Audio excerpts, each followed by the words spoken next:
tal? Muy buenos días, amigos y amigas internautas. Bueno, que nos acompaña en una nueva emisión de su programa El Salvador Today. Como en cada programa, es un verdadero placer que nos abra las puertas, ya sea de su dispositivo móvil o de su computadora, para poder llegar hasta donde usted se encuentra y analizar juntos estos temas. Y es que precisamente temas como las elecciones de segundo grado que se han dado en el último año, y más recientemente la posibilidad de reformar el protocolo de entendimiento en la Asamblea Legislativa, han causado múltiples señalamientos de una alianza entre Arena y el FMLN. Pero si bien las alianzas entre partidos son normales, su legitimidad radica en los objetivos que se persiguen y en la transparencia con que se ejecutan. Ese es el tema que queremos hablar hoy en El Salvador Today con nuestro invitado, el señor Eugenio Chicas, quien es diputado del Parlacen por el FMLN, ex magistrado del Tribunal Supremo Electoral, ex presidente, además diputado de la Asamblea Legislativa, ex secretario de Comunicaciones de la Presidencia, y creo que la lista sigue, pero tal vez yo ya no alcanzo a recordarla toda. Bienvenido, don Eugenio. Gracias. Sí, muchas gracias por esta oportunidad y saludar a quienes siguen este periódico digital. Cronio ha venido ganando un espacio muy importante en nuestro medio, es un referente de la información y pues un proyecto que en este caso está aportando muchísimo al proceso de democratización en el país. Muchísimas gracias por aceptar la invitación. Quiero, antes de empezar, pues recordarles que este primer bloque de El Salvador Today es una fina cortesía de Megablog. Los mejores bloques de concreto los encuentra aquí en Megablog. Visítelos en el kilómetro 34,5, carretera del Sitio del Niño a Quesaltepeque, San Juan Opico, La Libertad. Ahí será un placer atenderle. Además, su sitio web es megablog.com.sb. Además, le comparto algunos de los principales titulares que desde ya puede encontrar en cronio.sb.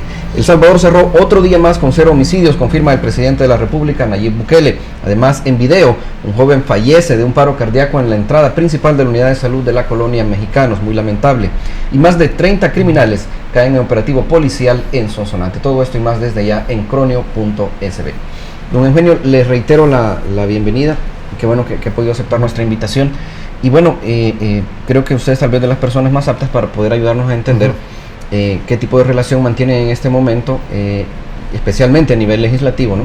El FMLN y Arena, si se ha dado, digamos, una especie de entendimiento, de acuerdo, o cómo es que han logrado estas votaciones en que se acompañan, no sé, votan en el mismo sentido.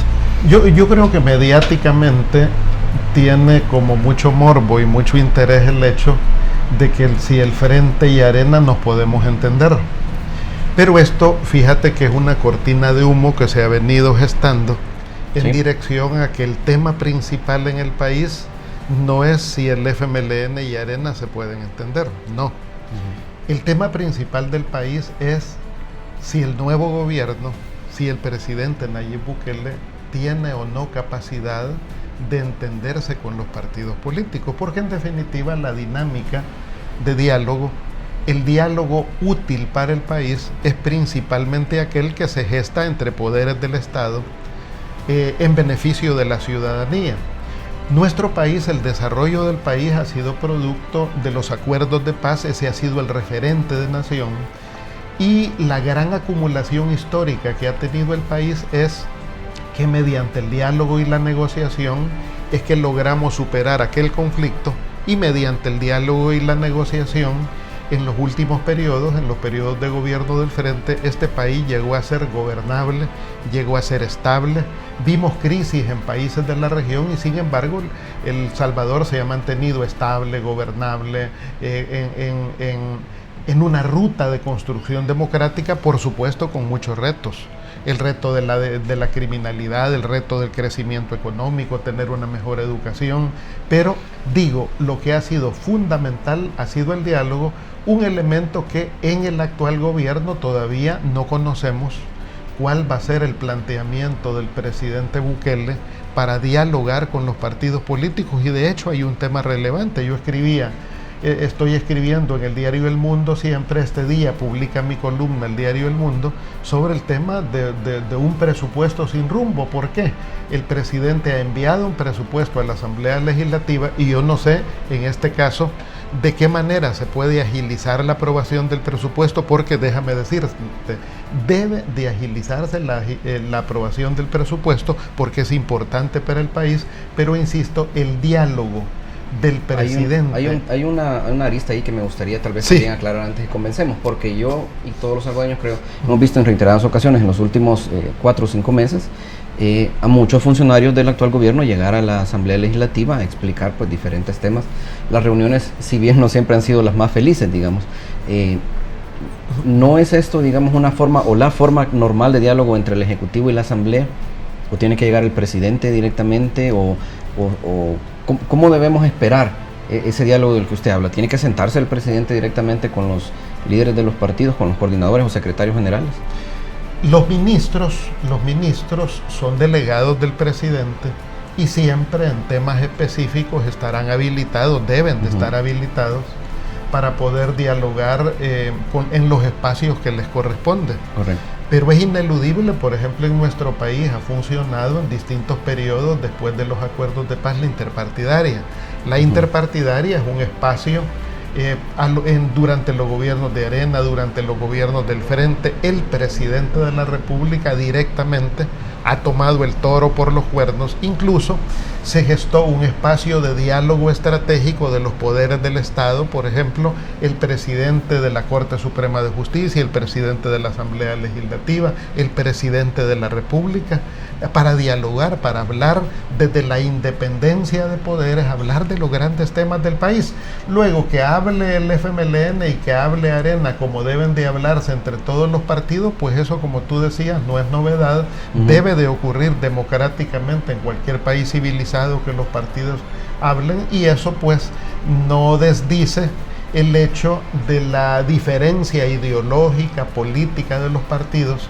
Pero en este caso mi pregunta es, ¿cuál es el miedo del presidente Bukele para sentarse face to face a hablar con los líderes de los partidos políticos? Pues, o sea, es un tema de inseguridad. ¿El presidente acaso podría sentirse inseguro? Yo creo que de ninguna forma debería de ser así.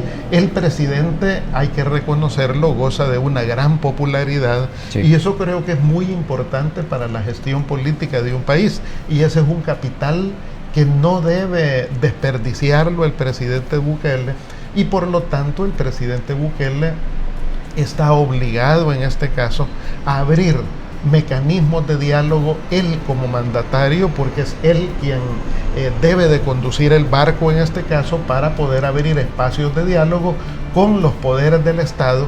Yo creo que para el país sería útil, y la gente lo entenderá, que el presidente se vea dialogando con el presidente del órgano legislativo, sea quien sea, porque es una institucionalidad, con el presidente de la Corte Suprema de Justicia, entre ellos con los líderes de los partidos políticos. Pero insisto, ¿cuál es el miedo de hablar? Ahí imagino yo, y usted me corrige por favor, don Eugenio, que cuando se va a dar un diálogo de alto nivel, es necesario que existan también ciertas condiciones, como se dieron durante los acuerdos de paz, ¿no? Hubo digamos, la necesidad de llegar a ciertos acuerdos previos, ¿verdad? Cierta línea base, podemos llamarlo, que podemos entender que también sería necesario en esta situación. ¿Cuál cree usted que sería, y si existe en este momento, esa línea base para que se puedan sentar el presidente y los líderes de los partidos políticos a dialogar pues sobre el futuro del país? Hay una premisa fundamental, y la premisa fundamental es el interés del país, el interés de los salvadoreños, el interés de resolver los grandes problemas nacionales. Por ejemplo, aprobar una ley general de presupuesto es un tema fundamental para el país. Entonces yo creo que la premisa fundamental es la voluntad política. Esa es la premisa fundamental. El presidente Bukele tiene el capital político suficiente, con el respaldo social que refieren las mediciones de opinión, como para que ya hubiera tenido la entereza de sentarse con los partidos. Yo no me imagino a ningún partido político presidente, y quien pues no lo haga pierde, porque en este caso el diálogo es una herramienta nacional. Durante la gestión anterior, por ejemplo, se gestaron distintas consejos nacionales que fueron muy útiles para el país. Por ejemplo, el Consejo Nacional de la Educación. O sea, el tema de la educación del país no es un tema solo de un gobierno, es un tema de nación, es un tema que a lo largo de distintos periodos se ha venido acumulando cambios en el sistema educativo y este amerita más transformaciones. Pero eso es un tema que no corresponde solo a un gobierno y por eso se gestó el Consejo Nacional para la Educación, donde comparecen las academias, tanques de pensamiento, la cooperación internacional, las fuerzas políticas. Espacios como ese son mecanismos idóneos. Hasta hoy, por ejemplo, el presidente Bukele no ha definido una postura respecto a la reactivación de estos mecanismos de diálogo. Estaba en esto el Consejo Nacional de Seguridad, por ejemplo, el Consejo para el Crecimiento Económico, el Consejo de Sustentabilidad. Podemos todos los salvadoreños dar por sentado, descontado, que en los partidos políticos, y particularmente creo que le puedo preguntar a usted, en el FMLN existe esa voluntad política necesaria para este diálogo del que estamos hablando. Sí, yo creo que sí hay la voluntad, y como digo, la voluntad parte de que haya interés por resolver genuinamente los problemas nacionales. ¿Cuál es la razón de ser de los partidos políticos? Los partidos políticos como instituciones se establecen para velar, para contribuir a los problemas de nación y para, desde su propia visión ideológica y política, contribuir a las soluciones de esos grandes problemas. Si un partido político, por ejemplo, se exonera, reniega, no participa en el diálogo o no ofrece propuestas creíbles ante los problemas del país, se descalifica.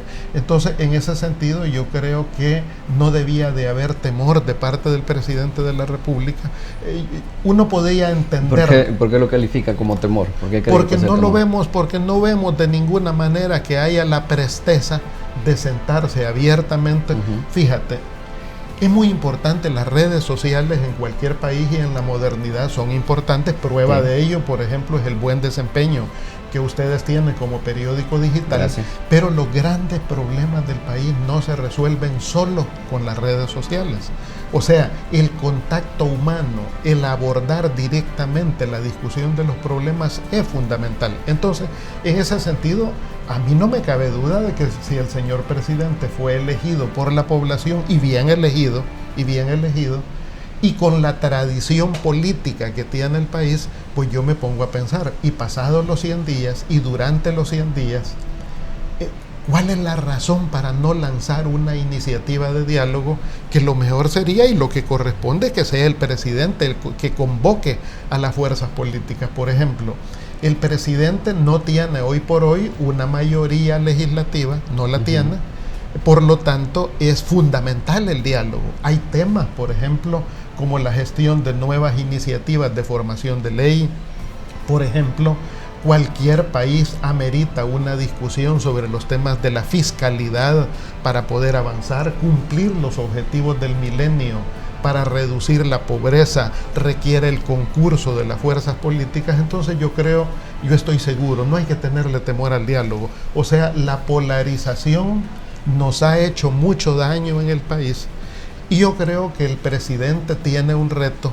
El reto es cómo bajarle el gas a la polarización, trabajar por la unidad nacional. Tiene un buen rango de simpatía en la población como capital político. Entonces yo creo que no debiera de tener temor, o no debiera de prolongar más una iniciativa de diálogo nacional con todas las fuerzas. Hay una situación, y es que yo creo que usted también ha visto, por ejemplo, Arena sigue siendo el partido con la bancada más grande dentro de la Asamblea Legislativa. El presidente de la República dijo pues públicamente que desconocía el liderazgo de el señor Gustavo López Davison como presidente del partido Arena, pero que no estaba, entiendo yo, cerrado a discutirlo, que iba a buscar pues aparentemente el diálogo con otras personas de ese partido. Esto sumado y a la luz de hechos como por ejemplo la aprobación de esta reforma y la controversia que todavía está por resolver la Sala de lo Constitucional sobre la aprobación de una reforma a la ley del FOSalud que incrementaba salarios y por lo tanto afectaba el presupuesto que todavía se está ejecutando, el presupuesto 2019. Desde la perspectiva de la presidencia, tal vez podemos hacer ese ejercicio un poco bastante teórico, ¿no? Desde la perspectiva de la presidencia no pareciera tampoco tal vez el momento más adecuado, en el sentido de que digamos la animosidad que se siente y después los conflictos internos, digamos, que todavía sufren los partidos, no es tal vez el mejor momento para iniciar un diálogo, porque después vamos a ver que puede la cúpula tomar un determinado acuerdo que no necesariamente todos sus diputados van a seguir. ¿Se puede ver así? Yo creo que no. En primer lugar, yo creo que no es deseable que el líder de un país, o sea, cuando una persona es electo como presidente, es el presidente de la nación, el presidente de un país. Y yo creo que no es muy elegante, no se ve muy bien que se involucre en los problemas internos de los partidos. Para nadie es desconocido que Arena tiene muchos problemas internos, de que hay distintas maneras de ver la realidad. Bueno, ese es un tema que los areneros tendrán que resolver. O sea, pero de todas maneras ellos tienen una institucionalidad. Y en este sentido yo creo que corresponde al presidente de la República respetar la naturaleza de las instituciones. Y si el señor López Davison es el referente decidido por la institucionalidad de aquel partido, pues tendrán que ser los areneros los que decidan hasta cuándo lo van a tener ahí. Ese es un problema interno de ellos. Pero yo creo que no se ve bien el presidente de la República involucrándose en los problemas particulares de los partidos. Suficientes retos tiene el país. Por ejemplo, te digo, el tema del agua. Bueno, tenemos media capital sin agua. Hay problemas, no se ve un tema claro de cómo se va a conducir. Fíjate que el presupuesto nacional está dando un 5% menos de presupuesto a ANDA en este año. Y entonces, ¿cómo se van a resolver los problemas de falta de abastecimiento de agua si ANDA va a contar con menos presupuesto? O sea, yo creo que el presidente debería estar viendo ese tipo de cosas, o el tema que no ha sido una novedad, o sea, ha sido una novedad más bien, el hecho que el TPS se está terminando. O sea, que lo que está haciendo Estados Unidos es cerrando el TPS y creando las condiciones para expulsar a nuestros conciudadanos. Eso puede ser una tragedia para el país. Eso amerita una intervención del presidente de la República. Esto me lleva, creo que es muy importante que usted lo mencione, y me lleva también a preguntarle cómo evalúan el anuncio que hizo el presidente junto al embajador de Estados Unidos, de que pues la Casa Blanca había determinado extender un año más, porque bueno, fue durante la gestión del FMLN en la presidencia que el gobierno de Trump decide dar una última extensión. Y yo recuerdo mucho este episodio porque en su momento, digamos, se manejó como, o el gobierno tomó la decisión políticamente y comunicacionalmente de manejarlo como hemos logrado una extensión, tratando de bajarle el tono al hecho de que se había anunciado como la última extensión. Ahora bien, es evidente que este gobierno ha logrado, muchas personas lo han reconocido, una mejor relación con el gobierno de Estados Unidos, a pesar de la retórica anti-inmigrante del presidente Donald Trump. ¿Cómo entiende usted esta extensión entonces? Debe verse, digamos, como un resultado, como un beneficio para la gente que sigue allá, que va a poder estar 12 meses más, digamos, amparados a este beneficio, o estamos tal vez ante un caso similar al que se dio como le digo, durante la gestión del FMLN todavía? Yo creo que el presidente Bukele hasta hoy no ha podido lograr más de lo que lograron administraciones anteriores. Es lo mismo. O sea, si los salvadoreños pueden estar un periodo de 12 meses más, eso es muy importante para nuestra gente. Nosotros debemos de ser sensibles a los retos de nuestra gente, de nuestra ciudadanía. Pero en realidad el presidente, con todo y los esfuerzos que ha hecho por resultar aceptable para el señor Trump, por ser amable con el señor Trump, con todo y el maltrato que el señor Trump le ha dado a El Salvador, no ha podido ir más allá el presidente Bukele, lamentablemente. ¿Por qué? Porque a estas alturas el reto que tiene el país como nación, no solo el presidente, es cómo logramos ganar la estabilidad migratoria definitiva de nuestros migrantes. Ese es el reto. Entonces el presidente no ha podido, lamentablemente, y digo lamentablemente porque esta es una tragedia para nuestro país. Entonces él no ha podido ir más allá de lo logrado por administraciones anteriores, incluida la nuestra. ¿Qué significa esto? Bueno, El director de la Oficina de Servicios de Ciudadanía e Inmigración de Estados Unidos explicó y dice: no es cierto que se haya prorrogado el TPS, y menos que esto sea resultado de una concesión del gobierno de Trump. Esto es resultado de una decisión judicial que impide deportaciones inmediatas, pero a nadie más se le dará TPS. Bueno, entonces, yo creo que en este sentido, nosotros, la lección que queda es que si entiendo eso, entonces el presidente y el embajador de Estados Unidos juntos nos habrían mentido. Fíjese que eso ellos tendrán que dar las explicaciones del caso. Ellos tendrán que dar las explicaciones del caso. Y ellos tendrán que explicar por qué lo manejaron de esa manera. O sea, ellos tienen esa responsabilidad. Yo creo que el tema migratorio, el tema del TPS, el tema de los migrantes es tan serio que nosotros debemos de ser muy cuidadosos, los partidos políticos, los ciudadanos, en cómo manejamos este tema. ¿Por qué? El tema migratorio no debe de ser un tema de confrontación nacional. Siempre en el pasado fue un tema de unidad nacional. ¿Por qué? Porque no podemos hacer politiquería de la tragedia de nuestra gente. Y politiquería desde ninguna perspectiva. O sea, de ninguna perspectiva. Yo creo que estos temas hay que hablarlos. En el pasado, de manera conjunta, diputados de todas las facciones, personeros de gobierno, el canciller, viajaban a Estados Unidos a hablar con los congresistas. Creo que esa práctica se ha perdido, de ver este tema como un interés de nación. Entonces, montar shows mediáticos, abrogarse flores que no corresponden, yo creo que es peligroso. Pero yo el llamado que haría es: debemos de hablar de estos temas, debemos de tomarlos en serio, no deben de ser temas de pre-campaña, no debemos de jugar con el dolor de la gente. ¿Y por qué con el dolor? Porque muchas familias están angustiadas. Los que tenemos familia, y yo me incluyo, dentro del TPS, sabemos la angustia que tiene nuestra familia, pues, y que el péndulo esté sobre la gente, la espada de Damocles penda sobre la gente de que 12 meses más y que ya vamos a ver y que a saber qué va a pasar. Eso no puede ser. Entonces, esto lo que exige es una política exterior unificada como nación, y que en este tipo de temas no debemos de marcar diferencia. Gobierno, partidos políticos debiéramos de estar unidos para tener una sola voz en torno a la defensa de los intereses de nuestros migrantes, y eso significa que nuestra canciller, que el presidente de la República también tengan la valentía para defender los derechos humanos de nuestros migrantes, porque hemos visto atrocidades, barbaridades que han ocurrido con nuestros niños y niñas, y no podemos bajar la mirada, no podemos ignorar este tipo de cosas. Debemos con dignidad, con respeto, pero con dignidad, defender los intereses de nuestros migrantes.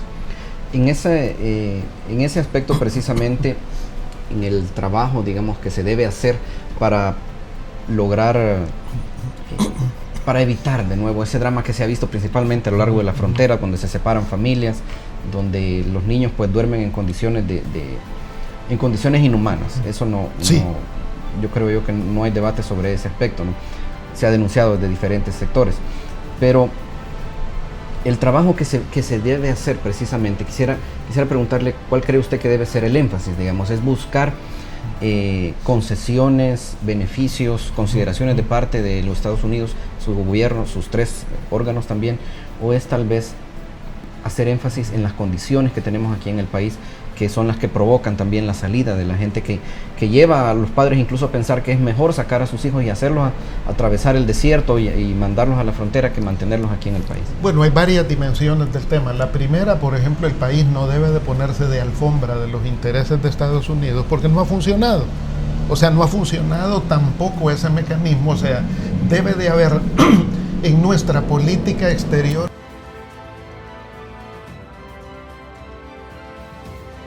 grande en población.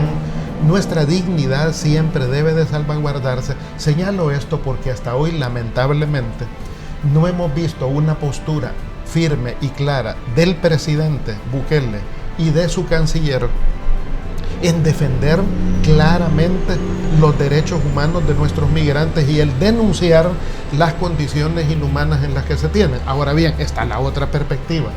Perdón, pero no me lo interrumpa, don Eugenio. ¿Cómo es esa postura firme y clara que usted esperaría de parte de nuestros funcionarios? Porque esto lo hemos hablado con diferentes personas también aquí en este espacio, y es que ¿qué puede hacer El Salvador? Es decir, ¿cómo puede negociar ante la fuerza económica, principalmente el peso político y todo lo demás que implica la potencia de Estados Unidos respecto también de la escala de la economía y de la sociedad que es El Salvador? Es decir, el margen de negociación, ¿hasta dónde llega? ¿Le alcanza, digamos, al presidente? No a cualquier presidente, ¿le alcanza el margen de negociación que tenemos para llegar a los Estados Unidos y decirles, no, mire, yo eso no se lo acepto, a mí no me venga con esas cosas? Y en ese tono también, pues, porque, pues sí, si Trump viene a amenazar de la misma forma que amenazó a México o Guatemala con aranceles, yo imagino pues el desparpajo que significa para esta economía. Hablamos de cosas diferentes, fíjate. Es que Trump amenazó con aranceles a cambio de medidas migratorias. Yo le explico, estamos en temas diferentes. Primero, Estados Unidos tiene todo el derecho como nación de decidir a quién deja entrar y a quién no deja entrar. Ese es un tema soberano de ese país. Correcto. O sea, nosotros no podemos imponerle a Estados Unidos cómo deba de formular su política migratoria. Es un tema de los norteamericanos, de sus instituciones, de sus administraciones. No. Ante lo que nosotros estamos es ante un tema que es innegociable, y es la defensa de los derechos humanos de las personas que por alguna razón han sido detenidas, y en este caso hablo de niños y niñas que han sido maltratados en territorio de Estados Unidos, y eso no amerita ser potencia económica para defender ese interés. Eso no amerita tener una condición económica alzada para poder con una voz firme y clara decir, señor, usted no puede maltratar a mis compatriotas. ¿Por qué? Porque la gente está esperando esa voz firme, esa voz clara. Ya la negociación de los términos migratorios, ese es un tema diferente. ¿Qué debiera de hacer el país en ese sentido? Lamentablemente en nuestro gobierno se ha perdido la ruta que se había retomado del Triángulo Norte y al asocio con México. O sea, hay temas en los que la diplomacia debe y puede jugar un rol fundamental, y yo estoy de acuerdo contigo. Estados Unidos es una nación muy poderosa, es el país más poderoso de la tierra en algunos temas como en los económicos, como en los militares. Es una gran nación, y una gran nación con la que nosotros como país siempre debemos de aspirar a tratarnos con respeto, con reconocimiento y con hermandad, porque también ellos son hermanos nuestros en el contexto de América, y nosotros debemos de ser agradecidos también como nación, porque mucha de nuestra gente ha encontrado su futuro en esa gran nación. Entonces, el carácter de la política exterior de El Salvador nunca debe de ser pelearse con Estados Unidos. No, hablamos de relaciones de respeto. Pero lo que sí debe de promover nuestra diplomacia es crear un concurso de naciones, México, Triángulo Norte, que es El Salvador, Guatemala y Honduras, para juntos poder tratar este tema. Por ejemplo, hay congresistas republicanos que, siendo republicanos, hemos visto que han tenido posturas diferenciadas de las políticas del señor Trump. Hay la bancada demócrata, por ejemplo, también tiene posturas diferentes. O sea, nosotros debemos de hacer lobby en ese país como nación para incidir en las condiciones de nuestros compatriotas. Nosotros no sabemos qué vayan a pasar en las elecciones de Estados Unidos, no sabemos si va a tener éxito o no el señor Trump, no, o me refiero a la congresional que viene próximamente. Bueno, ese será un tema que resolverán los americanos. Son los norteamericanos, los estadounidenses, a quienes les corresponde decidir por su destino. Pero nosotros debemos de tener un diálogo activo con todos los sectores para poder incidir a favor de nuestros migrantes. ¿Qué cambios ve usted en la política de protección del migrante que tuvo el FMLN, con la que durante sus 10 años en el gobierno, con la que hoy está aplicando el gobierno del presidente Nayib Bukele? Bueno, yo creo en primer lugar que aquel periodo pasó. Aquel periodo pasó, y más bien la preocupación que debemos de tener y la ciudadanía debe de tener es cómo en estas condiciones y en este momento podemos formular una política de respaldo a los migrantes, como te decía, en aquel periodo. Pero considera que ha habido un decaimiento tal vez en esa protección, en esos esfuerzos, porque, a ver, hay que entender que la protección al migrante es un tema bien complejo, empieza incluso desde antes que salen de nuestras fronteras, ¿no? Son de aquí donde empiezan a ser víctimas de estafa de parte de los coyotes, enfrentan 1001 peligros en México, en Guatemala, y bueno, lo más dramático y más reciente pues es el trato en la frontera, ¿no? En la suma de todos estos elementos, ¿podría verse un decaimiento o cómo lo entiende usted en general? Fíjate que yo creo que lo que ocurre es que se ha dejado de lado la política de unidad nacional respecto a los migrantes, y de eso hay evidencia, de cómo en el periodo anterior el canciller de la República, al frente, y diputados absolutamente de todas las bancadas, o sea, delegaciones como tal, fueron al Congreso de los Estados Unidos, fueron a tocar las puertas de republicanos, de demócratas, etcétera, y eso se ve bien desde el exterior. Incluso la empresa privada ha jugado un rol importante en ese sentido para tratar de ablandar los términos. E insisto, nosotros necesitamos regularizar el estatus migratorio de nuestros conciudadanos, sí, claro. O sea que quienes llenen los requisitos de ley, porque también nosotros no podemos vulnerar las leyes norteamericanas, ellos tienen sus leyes y nosotros no podemos desde afuera buscar que se violenten esas leyes, no, debemos de ser respetuosos de esas leyes, y a nuestros ciudadanos, a nuestros compatriotas debemos de decirles lo mismo: pórtense bien, cuiden las leyes, compórtense en ese país, o sea, porque nos han abierto las puertas esa sociedad. Entonces, insisto, el gobierno del señor Bukele, en mi opinión, debería de considerar, porque no se le puede imponer absolutamente nada, hacer del tema migratorio un tema de interés nacional, pero volvemos a lo mismo. Eso exige de parte del presidente de la República una actitud diferente en el término del diálogo. O sea, pero si el presidente está atacando a los partidos políticos, metido en la vorágine de una precampaña electoral, va a perder el rumbo.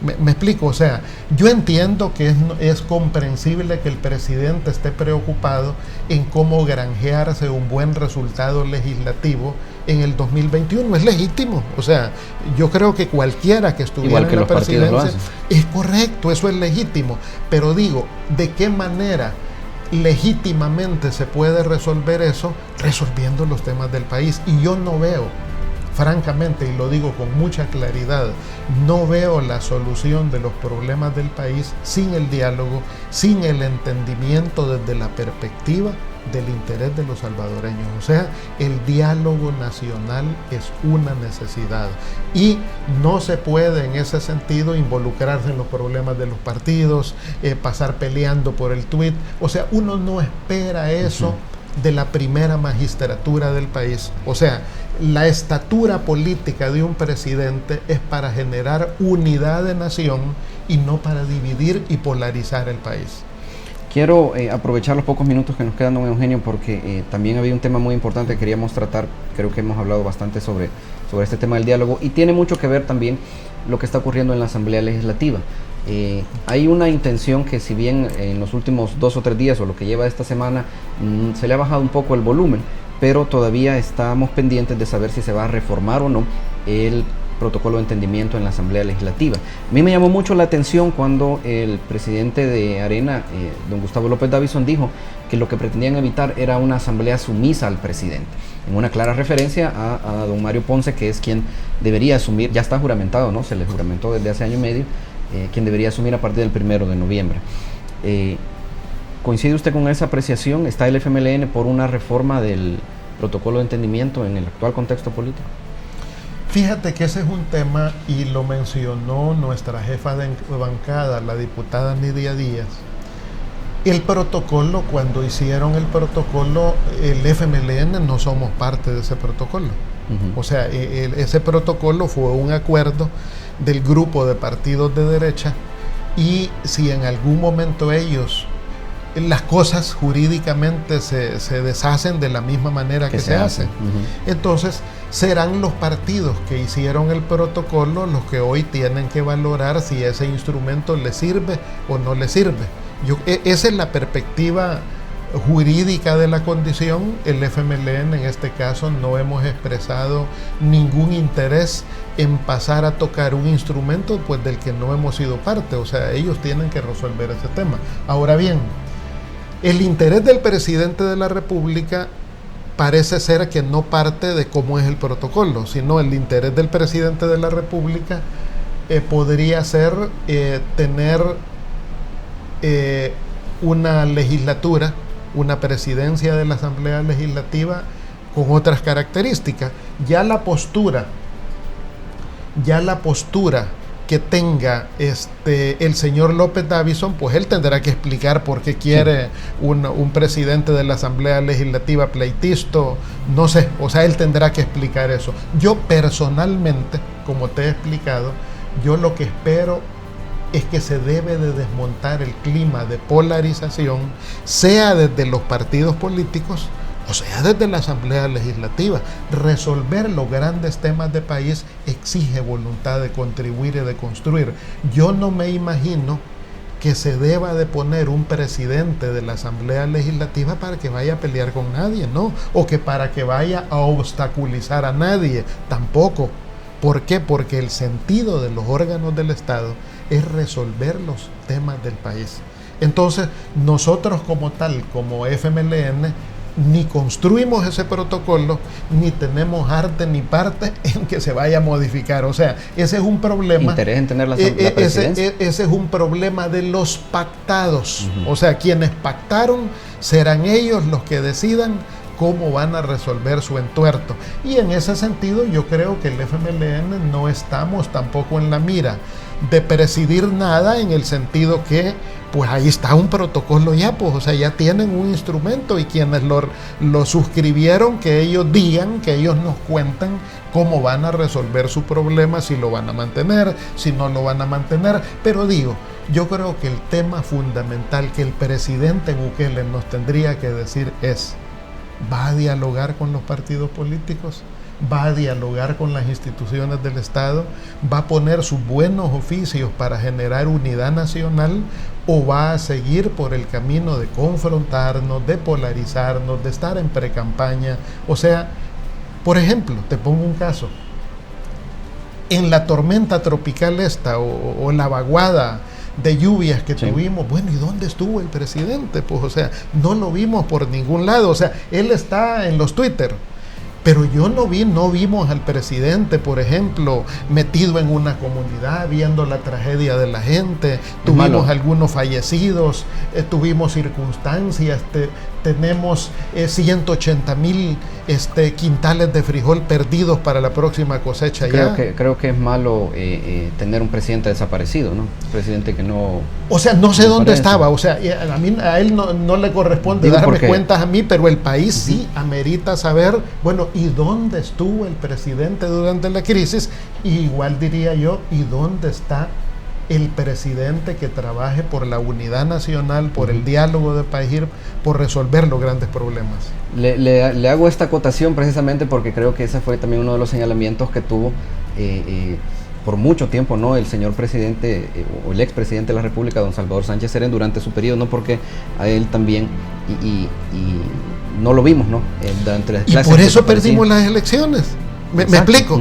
Por eso creo que como ciudadanos, tú y yo no podemos cerrar los ojos a esas ausencias. Exacto. Y así como tú señalas muy bien la crítica de Salvador estuvo ausente, no te he oído la crítica de que este presidente estuvo ausente. Ya la dijo usted, ¿no? No por eso, pero no tengamos temor, no tengamos temor en señalar. Ustedes como periodistas, yo sé que tú eres muy valiente, tu medio es valiente, pero con la misma entereza que se lo ha señalado a Salvador, me encantará escuchártelo directamente al definitivamente, presidente. Como le digo, lo que no es correcto es tener un presidente desaparecido, ¿no? Ausente, eso es ausente. Y lo vivimos ya, y yo te digo, y lo estamos viviendo En esta emergencia nacional que ocurrió, tuvimos un presidente ausente, no sabíamos dónde estaba. Hay quienes dicen que si estaba en Miami, que si no estaba, no me corresponde a mí establecer dónde estaba, pero le corresponde a él decir dónde estaba. ¿Por qué? Porque es el presidente de los salvadoreños. Ya Salvador pagó su factura. Nosotros perdimos la elección y eso fue así. Pero digo, y desde el diálogo nacional, desde la unidad nacional, igual preguntaría, ¿y dónde está el presidente? ¿Y dónde está el piloto? ¿Dónde está el piloto? Muy buena referencia. Es que también creo yo, y la ventaja que tiene el presidente en este caso es que todavía le queda mucho tiempo para gobernar y para subsanar, digamos, ese señalamiento que usted está haciendo. Sí. Sin duda que sí. Don Eugenio, bueno, no sabe cómo le agradezco mucho el tiempo que nos ha dedicado hoy. Encantado. Lastimosamente, hasta aquí llegamos porque no tenemos mucho más tiempo. Pero siempre me tienen a la orden. Me tienen a la orden. Muchas gracias. Pues, desde el Parlamento Centroamericano estamos trabajando en temas muy acuciantes. Por ejemplo, les dejo punteado. El Parlamento ya aprobó recientemente la hipoteca centroamericana. Esto es un instrumento muy importante. Por ejemplo, hay salvadoreños que residen en Guatemala, que residen en Nicaragua, en Honduras. Con la hipoteca centroamericana podrán, cuando ya se ratifique por un tercer país, montar negocios, por ejemplo, en otro país, tomando como referencia sus propiedades en El Salvador, sus haberes en El Salvador.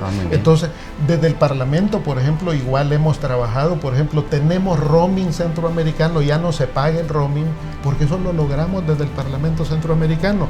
Las compras centroamericanas de medicamentos se hacen desde ahí, así es que quedamos picados para hablar de temas de la integración. Y usted siempre es bienvenido aquí, por supuesto. Muchas gracias. De nuevo, muchas gracias. Gracias.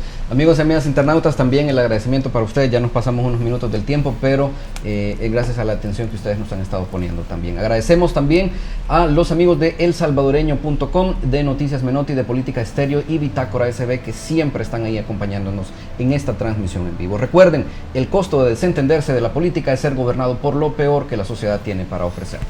Hasta la próxima.